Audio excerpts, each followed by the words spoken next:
Good morning, everyone. Thanks for joining us. I'm Julia Shola, the Industry Relations Manager in the Public Affairs Department at PWSA. Welcome to our third installment of our 2022 Business Development Series. Today's session is Maintaining Your Business, Backflow Device Testing, Dye Testing, and Other Maintenance Tips. This is sort of our catch-all session for the services we provide that don't neatly fit into another category, but that we feel are equally important to understand your business and how it can operate at its peak and where you would interact with PWSA. So today's agenda, we're going to start the presentation with some info about our dye testing process, and then building flushing, which I will be presenting those topics. And then we have Tracy Willie, our Senior AMI and Billing Manager from our Customer Service Department. She's going to talk to you all about backflow prevention and testing. And then Elaine Hinrichs, our Education and Outreach Associate in our Public Affairs Department, is going to talk about water conservation and stormwater pollution prevention. And then we'll wrap up with just one slide on lead. So we'll take time for questions throughout the presentations. So feel free to jump in the chat or raise your hand at any point throughout anybody's presentation. But we'll also have time at the end for questions and discussion on any topics that we didn't touch base on throughout the presentation.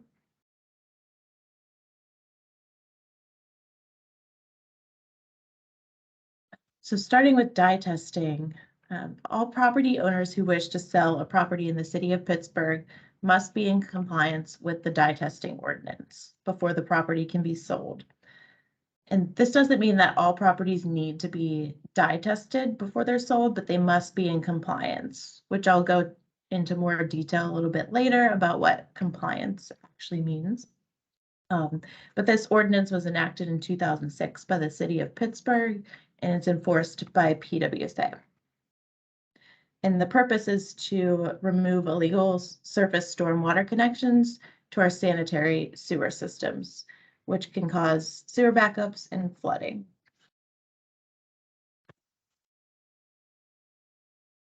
So in Pittsburgh, we have sanitary sewers, storm sewers, and combined sewers, which are sanitary and storm sewers combined. Only properties with sewer laterals that connect to a sanitary sewer are required to get a dye test. And this is because we are checking for any illegal stormwater connections to those sanitary only sewers. Dye tests involve placing a non-staining water-soluble dye tablet in the drain or downspout of your property and flushing it with water. The sewers in the area are then examined for the appearance of traces of dyed water.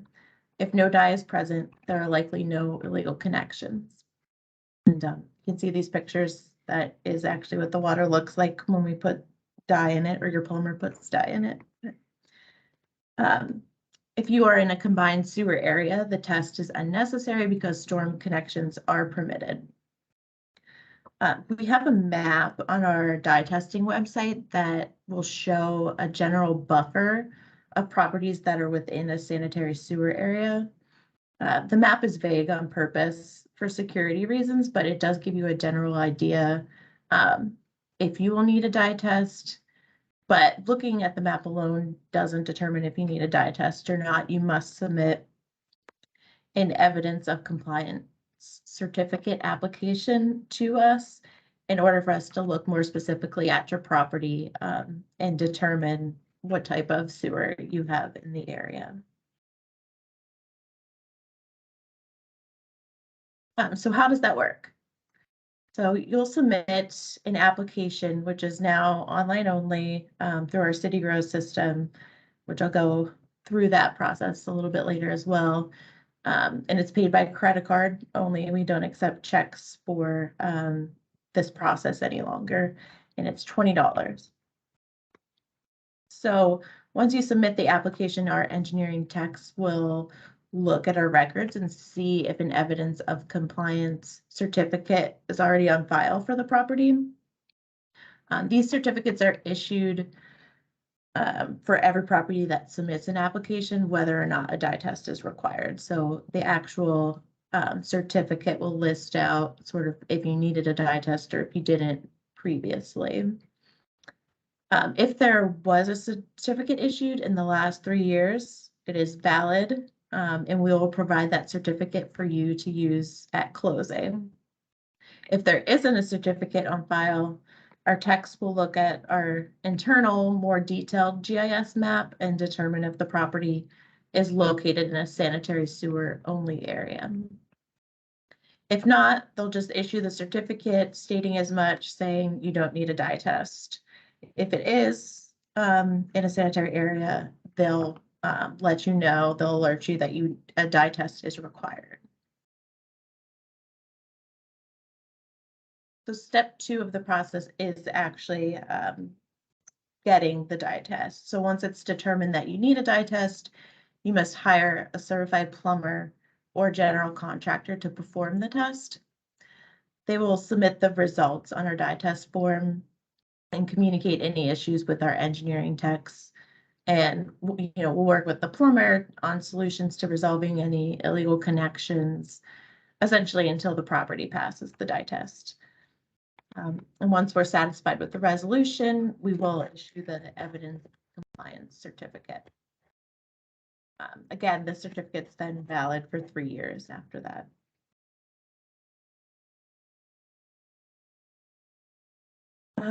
So as I mentioned earlier, all applications are now submitted online through our City Grows portal. This process is usually completed by a plumber or a real estate agent. But as a business owner, you might want to handle this process yourself.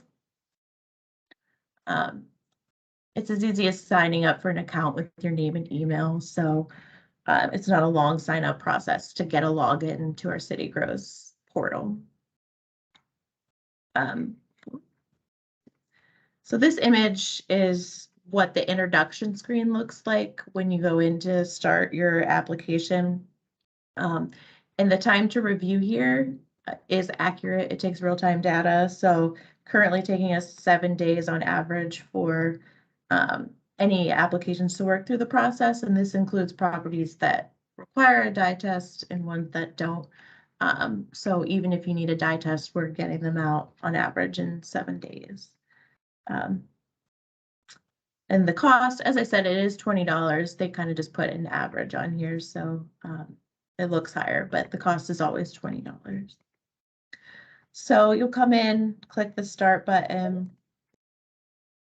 and it'll head on into your application. And that just asks for general property location info that our engineering techs can use to identify your property.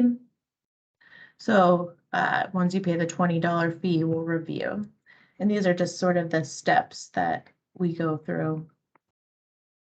And you can see in step 4, we'll determine if a dye test is required or not. And if the dye test is required, an additional requirement will populate above your steps there. You'll see at the top of the screen, it says additional requirements, dye test results required. So this is an extra step that you as the applicant must start. So this one's already started, but if you're, just starting the process, there'll be a button that says start. So you have to come in here and click start, and it'll move on to the next step and alert our application technicians that you started that step. And then it's pretty simple. You just run through each of the steps. It kind of gives you instructions and where your plumber or real estate agent can upload the dye test results form that I mentioned earlier. On the right is an example of an evidence of compliance certificate, and that's what you receive at the end of the process. And that can live in City Grows forever, hopefully. So if at any time you misplace it, you can log back in and download it again. So currently City Gross has a public data function that we have yet to utilize, but we are looking into using that by hosting a database of previously issued certificates. So applicants don't have to go through this process if their property does have a valid certificate on file.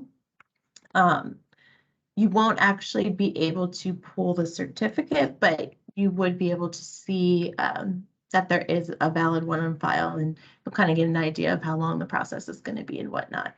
Not sure exactly when that's going to launch, but hopefully sometime this year. But right now, you still have to submit the application no matter what in order for us to provide their certificate to you.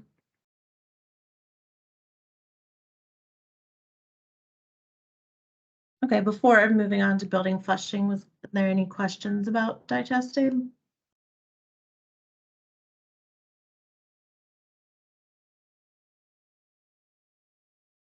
Okay, hearing none, moving on to building flushing. So some of you may have employees working from home a few days a week or working from home full time now. So when a building is closed up and the water isn't in use, stagnant water can be left behind in the pipes. So why flush? Stagnant water can grow harmful bacteria or see a buildup of harmful material from deteriorating pipes. The water quality and control chemicals that PWSA adds to the system, such as chlorine, may also degrade, so it's lowering the quality of water that is within the pipes. And this can happen within days or months, depending on your plumbing conditions within the building. So it's important to understand your building systems if you're not, if you don't have people in the office every day or in your building every day, you might, want to consider building flushing. So PWSA cannot offer guidance on a specific plan of action for building flushing, as each building is unique. So we do recommend reaching out to a professional who can analyze your system, your water use, your pipe condition, and determine what kind of flushing plan makes sense for your building, if any at all. And if you do need a flushing plan, it makes sense to have it written down, kept on site, and have it available for your building managers or your maintenance managers to access and, put into place a plan to flush your building periodically. There are also several resources that have published some guidance on building flushing, such as the CDC. If you want to learn more, we'll send this presentation out afterwards, and you can click on the links there. They go into a lot more detail about the specific dangers and why you should consider building flushing if your building's closed up for any amount of time. PWSA does provide our annual water quality reports about the water we pump to your building. This information may come in handy for the professional you hire who's developing your flushing plan. So I provided links here as well. And I believe we just released our 2021 annual report. So that's on our website as well.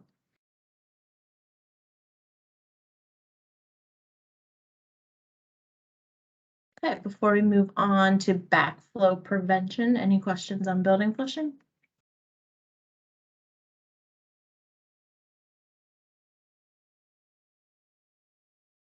Okay, Tracy, you're up. All righty. Good morning. My name is Tracy Willie, and I'm the Senior AMI and Billing Manager here at PWSA. I will be showing you a short presentation regarding backflow testing requirements. PWSA's part in the backflow process is to ensure all required customers are compliant with the PWSA, PUC, and Health Department rules and regulations surrounding backflow. Next slide, please. First and foremost, what is a backflow device? It is a fixture that prevents water that has passed through a building's meter from back siphoning into the public water system. Backsiphoning can cause harmful contaminants to be introduced into already treated water. A properly installed device will prevent cross-connection contaminants from entering the water system. Common types of backflow devices are double-check detector assemblies, typically installed on fire lines, and reduced pressure zone assemblies, typically installed on domestic water service lines. Next slide, please.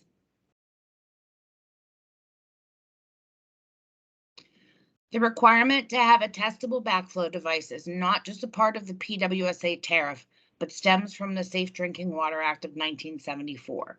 This is a requirement of the Allegheny Health Department and the Public Utility Commission as well.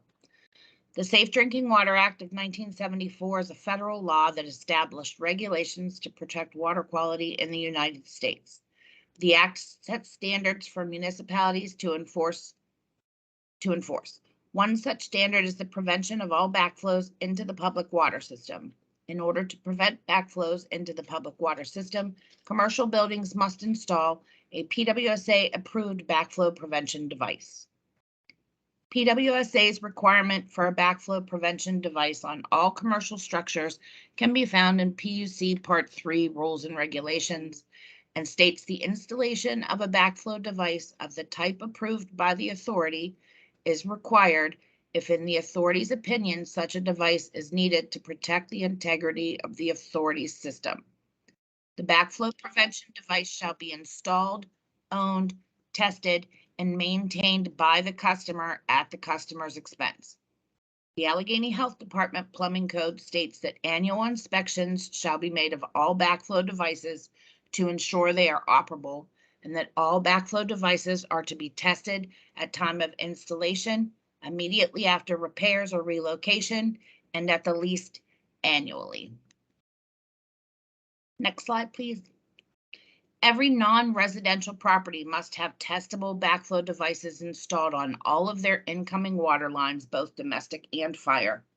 Residential properties with more than 4 units also fall under this requirement. Building owners must ensure that contaminated water from building systems do not enter water lines and affect the health and safety of those who use the water supply. Undetected contaminants can cause illness or death. Property owners are responsible to test existing backflow prevention devices every 12 months at a minimum. You must also test the device after any repairs are made. If PWSA does not receive test results, water service may be terminated. After testing is completed, an ASSE certified tester must submit the results through our backflow test submission portal. Next slide. Customers are notified by multiple mailings of when their testing is due, if they're past due or otherwise out of compliance. There are 2 different 90-day notices. The first is a 90-day notice making the customer aware that they have testing due within the next 3 months. This notice includes all backflow information and a test PIN, which will be used in our backflow application for result upload. The second type of 90-day notice is issued to customers in which PWSA has no backflow information, giving them 3 months to comply. If a customer is still non-compliant in either of these cases, we will issue an additional 10-day notice, and if no results are received after that, we will create an order for water termination. Next slide. If you are a developer or contractor, make sure that you are proactive and ensure that you have all applicable backflow devices installed when setting up your plumbing. If you are a business owner or business tenant and receive a letter from PWSA stating that you are not in compliance with backflow requirements, you will want to reach out to an ASSE certified backflow plumber. They can determine whether you have the correct backflow device, install or repair a device if necessary, and do the required testing. PWSA plumbers do not maintain or test backflow devices. The backflow plumber will log into our backflow application to upload their testing results. If the tester does not already have a user account registered in our backflow application, they will create one. All tests require a PIN, which can only be used once. The plumber will enter this PIN and enter the results and will receive an email notification if their test was approved. The customer account will then be charged an administration fee per our tariff. And that is the end of my brief presentation on Backflow, thank you for your time. Does anyone have any questions?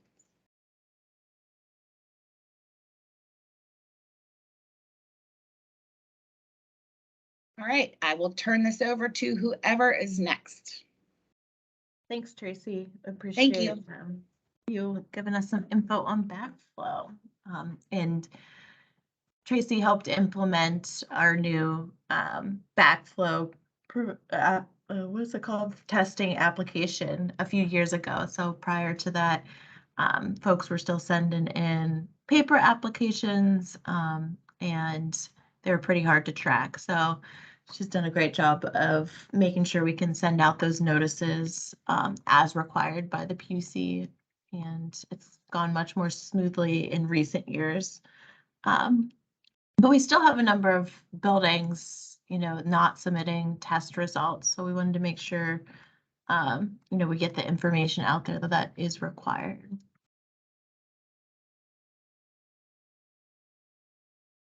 All right, and moving on to Elaine.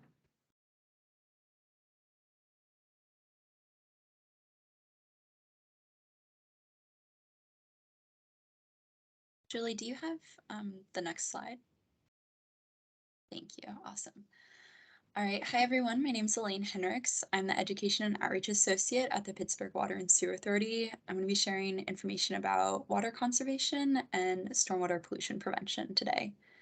Next slide. So here in Pittsburgh, we often talk about the problem of too much water. All the rain we receive leads to a lot of flooding and pollution issues. However, clean drinking water is still a limited resource. Less than 1% of all the water on Earth can be used by humans for drinking, cleaning, or irrigation purposes. The rest is salt water or is frozen in polar ice caps. So the Pittsburgh Water and Sewer Authority's water treatment plant, which is located in Aspinwall, pulls raw water. Oh, sorry, Julie, still same side.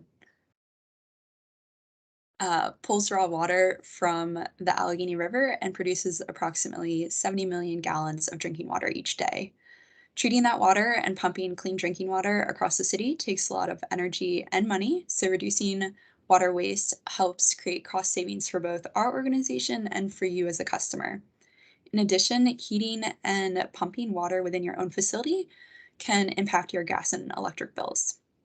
By learning how to use drinking water wisely and not waste it at your business and in your operations, you can reduce your water and energy bills and help protect the environment for future generations. Next slide. So the first step to reducing excess water usage at your business is to make a plan. Water management planning generally addresses water use reductions in 4 areas. The first one is reducing water losses, such as leaks and drips. The second one is increasing water efficiency of your fixtures, equipment, systems, and processes. And then educating employees and occupants about water efficiency to encourage water-saving behaviors is another good step. The last one is, where possible, to try and reuse on-site alternative water sources that would otherwise be discarded or discharged to the sewer. Next slide. Detecting and repairing leaks is the first area you should focus on when looking for water-saving opportunities at your business. According to the U.S. Environmental Protection Agency, on average, leaks can account for more than 6% of a facility's total water usage. Leaks, drips, and continuously running water may not always be visible, but they can add up quickly and become a major cost in water and energy bills. For example, a toilet leaking at half a gallon per minute can add up to more than 21,000 gallons per month. You can detect leaks by checking your water usage on your meter or on submeters installed within your facility. In addition, you can check usage of, sorry, Julie, and sign up for usage alerts on our online portal, which is being upgraded in August. You can also examine plumbing fittings and irrigation systems for leaks or drips and do dye tests on toilet tank water to see if it is leaking into the toilet bowl. Next slide. Increasing your business's water efficiency involves evaluating your current equipment and practices, then installing or implementing more efficient options where feasible. For example, you could replace bathroom toilets, faucets, and/or faucet aerators with models that use less water to get the same job done. Check any existing automatic toilet flush or faucet sensors to ensure that they're operating properly and avoiding unnecessary water use when they just go off, for no reason. And then you could use water smart landscaping and irrigation practices and equipment. For example, timers for sprinkler systems can help avoid water loss due to evaporation during the hottest times of the day and help reduce overwatering. Make sure that any sprinklers are set up to water your lawn or garden or landscaping areas only. You don't want to be watering the street or sidewalk because it's not helping your plants and it's using water that doesn't need to be used. And then if you have kitchen, laundry, or industrial equipment, you could evaluate those machines for potential water savings. Switching to more efficient appliances can help you save water and money over the long run.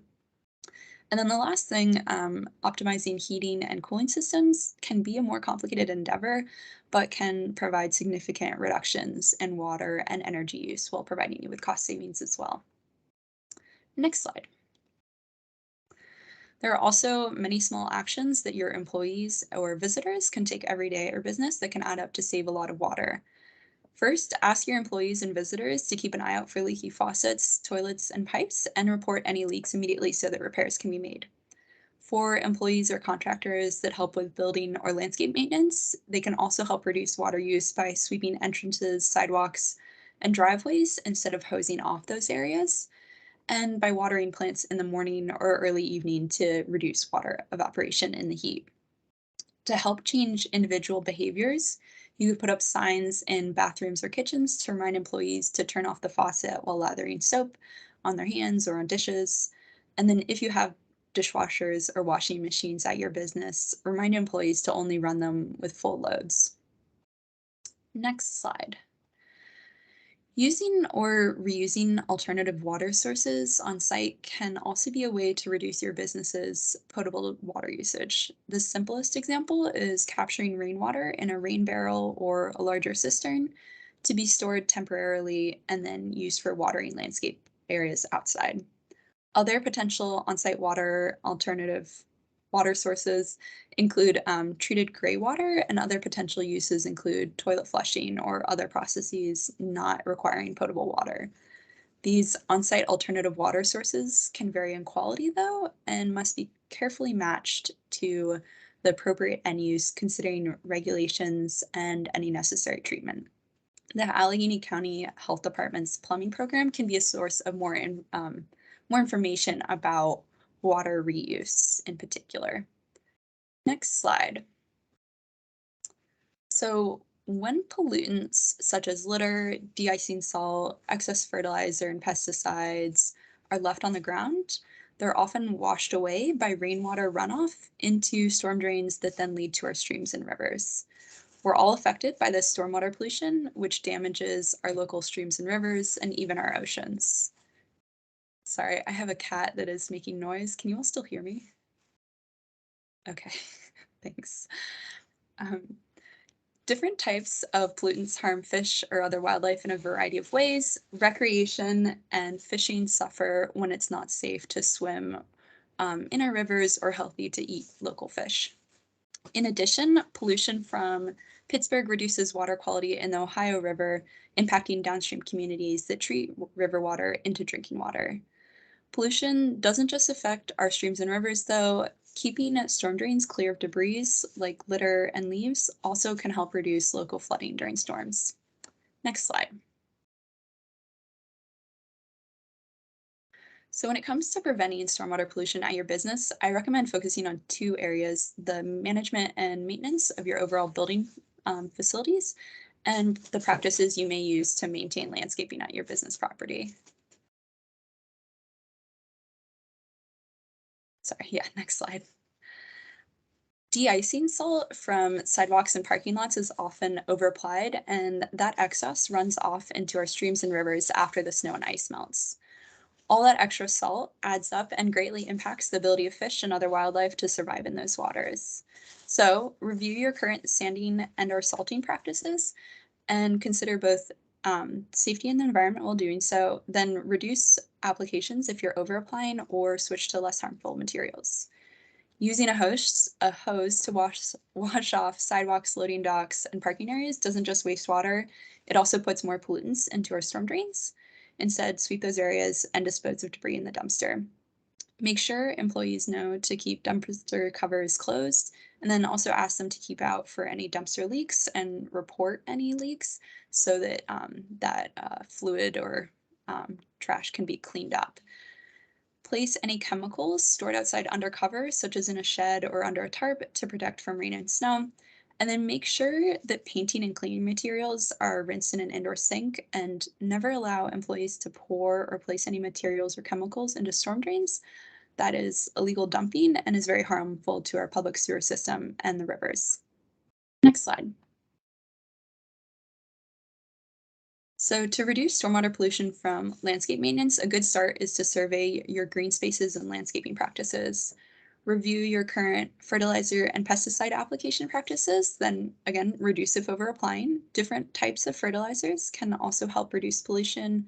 For example, slow release and organic fertilizers are less likely to wash away. Fertilizing lawns in the fall to promote root growth can also help prevent nutrients from being carried away during spring rains. And then selecting native plants can, where possible, if you're putting in new landscaping, can also help reduce fertilizer and pesticide use. Make sure that your business is cleaning up and properly disposing of trash and landscaping waste on your property before it can be washed into storm drains and into the rivers. And then do not rake or blow leaves or grass clippings into the street, and do not pile yard waste into storm drains. That's something that we often see from businesses, especially landscaping businesses, and actually really ends up clogging our sewers and becoming an issue. Next slide. So that's the end of my presentation. If you want more information about water conservation or stormwater pollution prevention, you can head to our website, pgh2o.com, or to for water conservation, the EPA has a great website called WaterSense, which has a lot of tips. Particularly, they have a section for commercial buildings that can be helpful. And that's my time. Thank you for your time listening to me. And then if you have any questions, feel free to shout them out.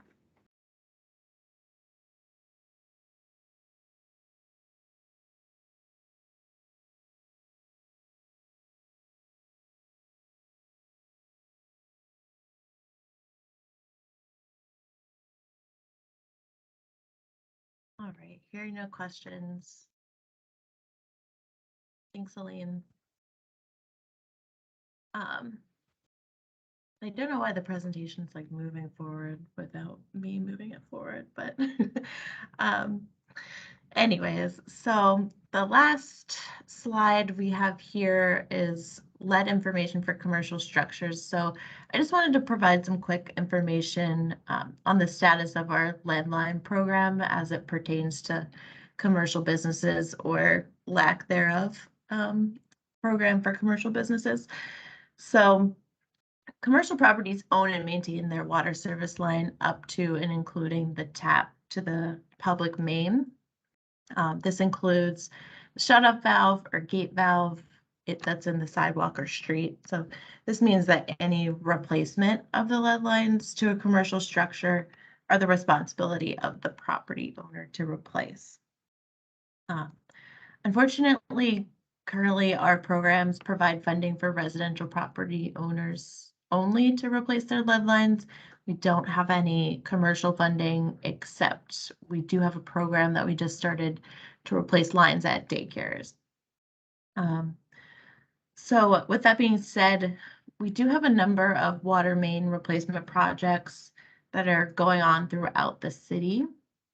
As we're planning those projects, we'll look at the water service lines in the work area to determine if they are lead. And if there is a lead line, we will alert the property owner. And in some instances, we'll work with the property owner to remove those lead lines where we can during the project. So, but this is limited, and it is the responsibility of the property owner to replace those lines typically. Yeah, I think that's all I have on lead. Any questions on lead?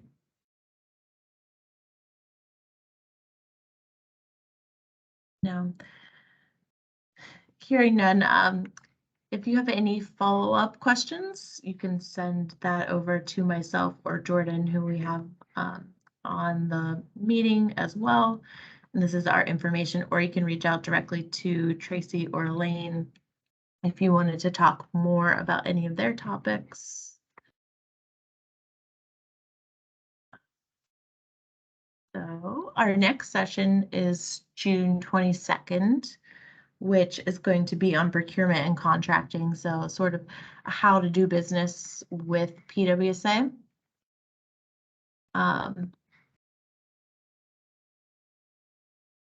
Yeah, so we'll have some folks from our procurement team and from our performance team to talk about the supplier diversity program and whatnot. So that should be an interesting session if you want to do work with PWSA ever. No questions today? It's a quiet group or too much information. But Jordan will send out a follow-up email that'll have the presentation in it and a video of this presentation, but we'll also share on our website as well. Thanks, Emma. We appreciate your attendance.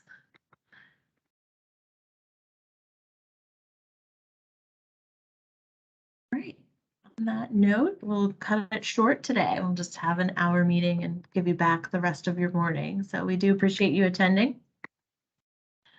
And we'll see you next time.